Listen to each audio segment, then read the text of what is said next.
บนฟ้าไกลจะมองด้วยความสงสัยว่าใครกันนะใครที่พาให้เธอเดินหลงทางมาเจอกับฉันมีคนเป็นล้านคนช่างไรเหตุผลจริงๆที่เราเจอกันจากเป็นคนไม่เชื่ออะไรสุดท้ายก็ได้แต่ถามตัวเองซ้ำๆตกลงคือพร้อมหรือคิดใช่ไหมที่เขียนได้เป็นอย่างนั้นตกลงให้เรารักกันใช่ไหมอย่างนั้นขอได้หรือไม่โปรดอย่าทำให้เราพัดพรากให้เรารักกันนานๆถึงจนวันตายโอ้ฉันขอได้ไหม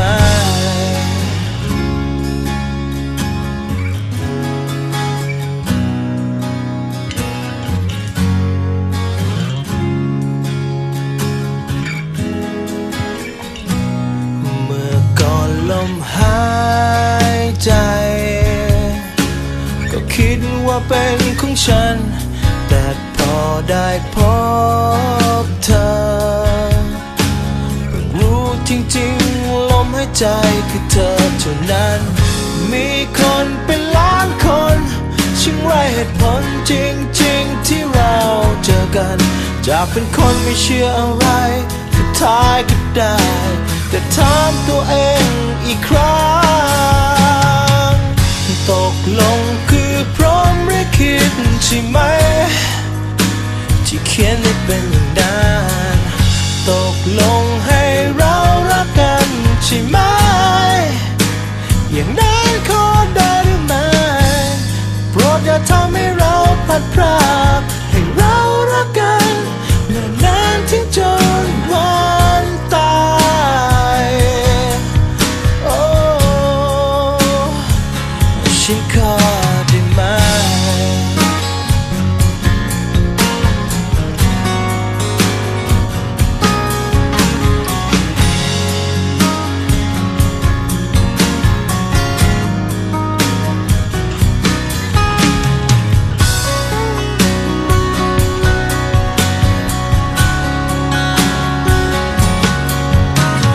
คนมีอีกตั้งล้านคนไม่มีเหตุผลที่เธอต้องเลือกฉันจากเป็นคนไม่เชื่ออะไรสุดท้ายก็ได้แต่ถามตัวเองอีกครั้งตกลงคือพร้อมหรือคิดใช่ไหมที่เขียนได้เป็นอย่างนั้นตกลงให้เรารักกันใช่ไหมอย่างนั้นขอได้หรือไม่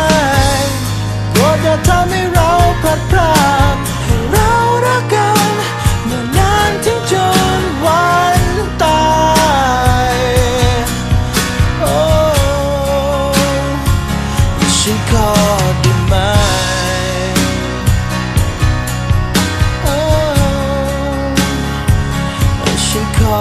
ได้ไหม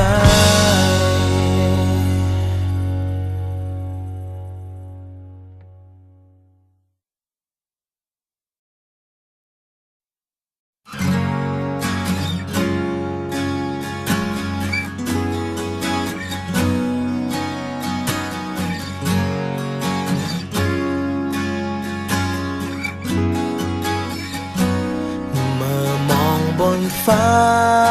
ไกลจะมองด้วยความสงสัยว่าใครกันนะใครที่พาให้เธอเดินหลงทางมาเจอกับฉันมีคนเป็นล้านคนช่างไรเหตุผลจริงๆที่เราเจอกันจากเป็นคนไม่เชื่ออะไรสุดท้ายก็ได้แต่ถามตัวเองซ้ำๆตกลงคือพร้อมหรือคิดใช่ไหมที่เขียนได้เป็นอย่างนั้นตกลงให้เรารักกันใช่ไหมอย่างนั้น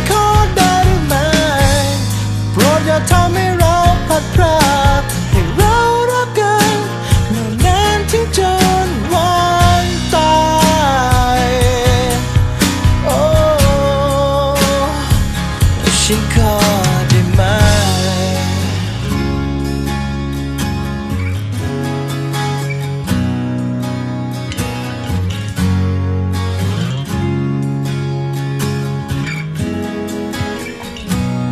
เมื่อก่อนลมหายใจก็คิดว่าเป็นของฉันแต่พอได้พบเธอรู้จริงๆลมหายใจคือเธอเท่านั้นมีคนเป็นล้านคนช่างไรเหตุผลจริงๆที่เราเจอกันจากเป็นคนไม่เชื่ออะไรสุดท้ายก็ได้แต่ถามตัวเองอีกครั้งตกลงคือพร้อมหรือคิดใช่ไหมที่เขียนได้เป็นอย่างนั้นตกลงให้เรารักกันใช่ไหมอย่างนั้นขอได้หรือไม่โปรดอย่าทำให้เราพลัดพรากให้เรารักกันเนิ่นนานถึงจนวันตายโอ้ฉันขอได้ไหม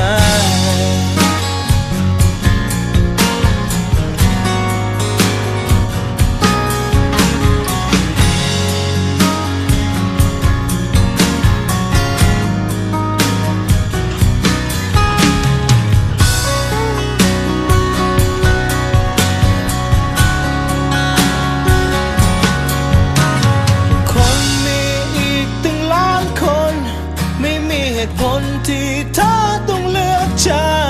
นจากเป็นคนไม่เชื่ออะไรสุดท้ายก็ได้แต่ถามตัวเองอีกครั้งตกลงคือพร้อมหรือคิดใช่ไหมที่เขียนให้เป็นอย่างนั้นตกลงให้เรารักกันใช่ไหม